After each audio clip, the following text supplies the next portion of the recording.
Good morning बच्चों। Class 9th math में chapter ट्राइएंगल्स lesson 7.2 में क्वेश्चन नंबर 6 देख लीजिए।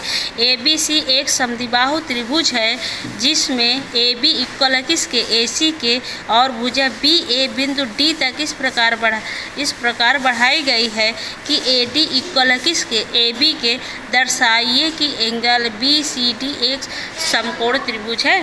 ठीक है ना। तो सबसे पहले हम क्या करेंगे, एक बना लेंगे समद्विबाहु त्रिभुज इस प्रकार।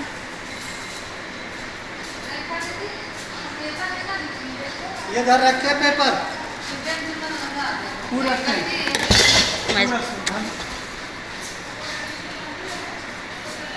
ABC क्या है, एक हमारा समद्विबाहु त्रिभुज है जिसमें AB AC के क्या है, इक्वल है।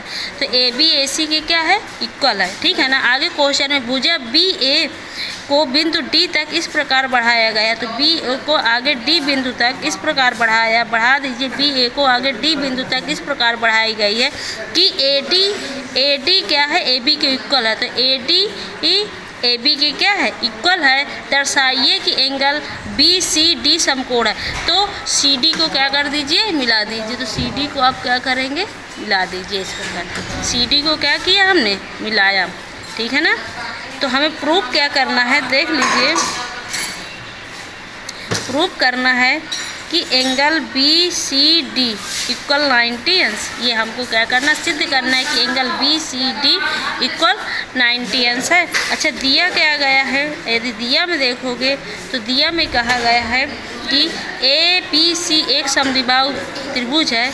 ट्राइएंगल ABC एक समद्विबाहु त्रिभुज है जिसमें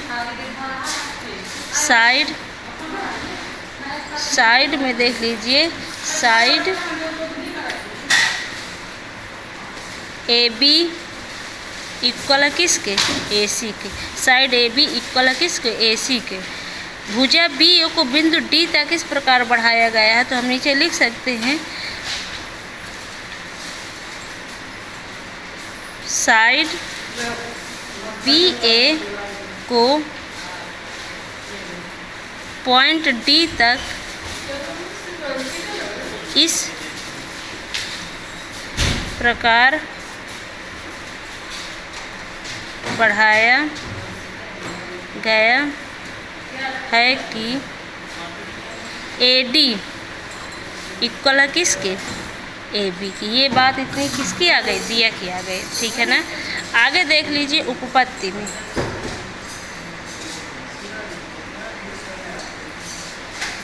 उपपत्ति में सबसे पहले त्रिभुज ABC में, ट्राइएंगल ABC में आप देख रहे हैं कि AB इक्वल है किसके, AC के। ठीक है ना। AB इक्वल है AC के। जब सम्मुख भुजाएं बराबर है तो सम्मुख कोण भी आपस में क्या होंगे, बराबर होंगे। तो हम इस प्रकार लिख सकते हैं एंगल ABC इक्वल होगा एंगल CB के। ठीक है ना। आगे देख लीजिए, ये समीकरण आप क्या मान लीजिए, फर्स्ट मान लीजिए। ठीक है ना। आगे देख रहे हो कि AB किसके इक्वल है, AC के। तो हम यहाँ पे लिख सकते हैं AB AD के इक्वल है और AB AC के इक्वल है। तो हम नीचे लिख सकते हैं कि AB किसके इक्वल है, AD के। ठीक है ना। लेकिन आपको ये भी मालूम है कि यदि AB AD के इक्वल है तो AB AC के भी इक्वल है। दिया गया है ये बात, दिया में AB इक्वल है किसके, AC के। AB इक्वल है AD के और AB इक्वल है AC के। तो क्या ये दोनों आपस में बराबर नहीं होगी, यानी AC भुजा भी AD भुजा के क्या होगी, बराबर होगी। तो हम नीचे दिखा सकते हैं कि AC इक्वल है किसके, AD के। AC इक्वल है किसके, AD के। ठीक है ना। जब AC इक्वल है AD के तो इसके सम्मुख कोण भी आपस में क्या होंगे, बराबर होंगे। मीन्स ACD इक्वल होगा ADC के। ठीक है ना। तो नीचे हम लिख सकते हैं कि एंगल इसमें B ADC इक्वल होगा ACD के। इक्वेशन आपका क्या हो जाएगा, सेकंड इक्वेशन फर्स्ट और सेकंड को जोड़ने पर आगे लिख सकते हैं इक्वेशन फर्स्ट एंड सेकंड को ऐड करने पर अब देख लीजिए ऐड करने में कि angle A B C plus angle A B C में क्या जुड़ेगा, angle A D C equal angle इधर A C B plus angle इधर क्या हो जाएगा ए सी डी। इसमें ये जुड़ जाएगा और इसमें ये जुड़ जाएगा। इक्वेशन फर्स्ट और सेकेंड में। आगे देख रहे हैं कि अगर हम देख रहे हैं फिगर से कि एंगल ए बी सी ये angle plus angle A D C ये एंगल, ठीक है ना, ये दोनों एंगल आ रहे हैं यहाँ पे। तो angle A B C plus angle A D C इसको सेम रखा रहने दो। इधर देख लो कि angle A C B plus angle A C D, तो ये दोनों मिलाकर कितना हो जाएगा, पूरा एंगल बी सी डी हो जाएगा। पूरा एंगल क्या हो जाएगा, बी सी डी, क्योंकि एंगल इसमें क्या है कि A C B plus angle A C D, तो पूरा एंगल आपका क्या हो जाएगा, पूरा एंगल हो जाएगा बी सी डी। इसको इस प्रकार भी लिख सकते हैं, एंगल बी सी डी, ठीक है ना। तो इन दोनों कोणों का योग इस एंगल की क्या है, आपस में बराबर है। हमने ये क्या कर लिया, निकाल लिया। लेकिन आपको मालूम है कि एंगल ए बी सी को हम एक काम करिए, यहाँ पे आपको मालूम है angle B C D, angle D, इसको इस प्रकार लिखा, ए बी सी को हम दिखा सकते हैं, क्या दिखा सकते हैं, डी बी सी, ए भी दिखा सकते हैं, प्लस ए डी सी को हम दिखा सकते हैं, क्या दिखा सकते हैं, बी डी सी। पूरा नाम भी क्या कर सकते हैं, हम दे सकते हैं। तो यहाँ पे हम सबसे पहले ये देंगे कि एंगल ए बी सी को हम लिख सकते हैं डी बी सी, क्या लिख सकते हैं, angle D B C plus, आगे देख लीजिए, यदि हम एंगल ए डी सी को हम लिख सकते हैं बी डी सी, क्या लिख सकते हैं, angle B D C equal angle ये आपका बी सी डी क्या है, रहेगा, ठीक है ना। आगे देख लीजिए, अगर देखेंगे तो त्रिभुज बी सी डी में, किसमें देखेंगे, त्रिभुज बी सी डी में त्रिभुज के तीनों कोणों का योगफल कितना होता है, 180 अंश होता है। तो हम यहाँ पे दिखा सकते हैं कि त्रिभुज के तीनों कोणों का योगफल 180 अंश होता है। देख लीजिए आगे, त्रिभुज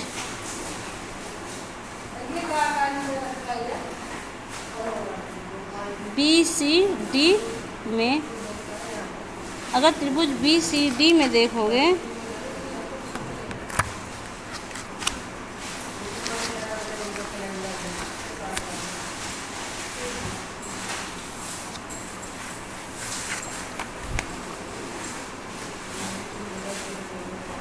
त्रिभुज बी सी डी में देख लो, त्रिभुज बी सी डी में अगर देख रहे हो तो angle B plus angle C plus angle D equal कितना हो जाएगा, 180 अंश हो जाएगा, ठीक है ना। तो त्रिभुज के तीनों कोणों का योगफल क्या होता है, 180 अंश होता है। तो यहाँ पे हमें यही दिखाना है फिगर के अकॉर्डिंग देख करके कि angle D B C plus angle B D C plus angle B C D equal कितना हो जाएगा, 180 हो जाएगा, ठीक है ना। अब देख लीजिए किस प्रकार हो रहा है, angle D B C plus angle B D C plus angle B C D, तीनों कोणों का योगफल कितना हो गया, 180 हो गया, ठीक है ना। क्या हो गया, 180 हो गया। आगे देख लीजिए, आपको मालूम है कि D B C plus B D C equal किसके बराबर है? हमने बी सी डी के बराबर है plus angle B C D equal कितना है? 180 हो जाएगा, क्योंकि इसकी वैल्यू हम उठाकर रख सकते हैं। चाहे तो इसको आप मान लीजिए इक्वेशन थर्ड से। इक्वेशन थर्ड से देख रहे हो angle D B C plus angle D B C plus angle B D C किसके बराबर है? D C B. तो इसकी जगह पे हम ये वैल्यू क्या कर सकते हैं? पुटअप कर सकते हैं, ठीक है ना। तो यहाँ पे हमने क्या किया, यही चीज़ किया है कि इसकी जगह पे वैल्यू हम क्या रखेंगे? Angle B C D. ये कहाँ से आया है? अगर देखोगे तो इक्वेशन थर्ड से। कहाँ से आया है? इक्वेशन थर्ड से। अब दोनों को ऐड कर दोगे तो 2 angle B C D equal 180 हो जाएगा। Angle B C D equal 180/2 कितना आ जाएगा? 90 hertz. Angle B C D equal कितना? यही हमें सिद्ध करना था, देख लीजिए, प्रूव करना था कि प्रूव करना था हमको एंगल बी सी डी क्या 90 अंश का है? तो हमने ये सिद्ध कर दिया कि ये आपका 90 अंश का है। तो ये क्वेश्चन नंबर आपका था 6 था। अब क्वेश्चन नंबर 7 देखेंगे, ठीक है ना। कौन सा देखेंगे? Question number 7। क्वेश्चन नंबर 7 में यदि देखें तो क्वेश्चन नंबर 7 में है कि ABC एक समकोण त्रिभुज है। ABC क्या है? एक समकोण त्रिभुज है जिसमें एंगल A समकोण है। तो सबसे पहले हम क्या बनाएंगे? एक समकोण त्रिभुज इस प्रकार बनाएंगे कि जिसमें AB AC के क्या है? इक्वल है। देख लीजिए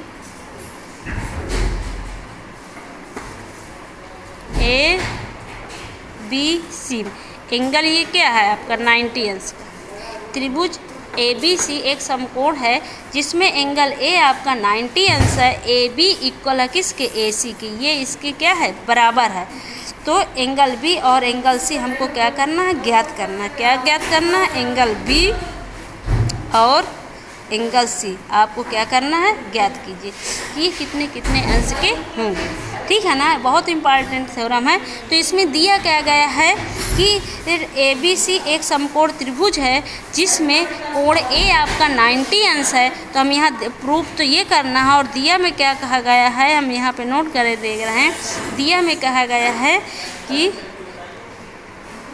ABC एक क्या है? समकोण त्रिभुज है जिसमें कोण A दिया गया 90 अंश। क्या दिया गया है? कोण A 90 अंश दिया गया है। और क्या दिया गया है कि AB भुजा AC भुजा के क्या है?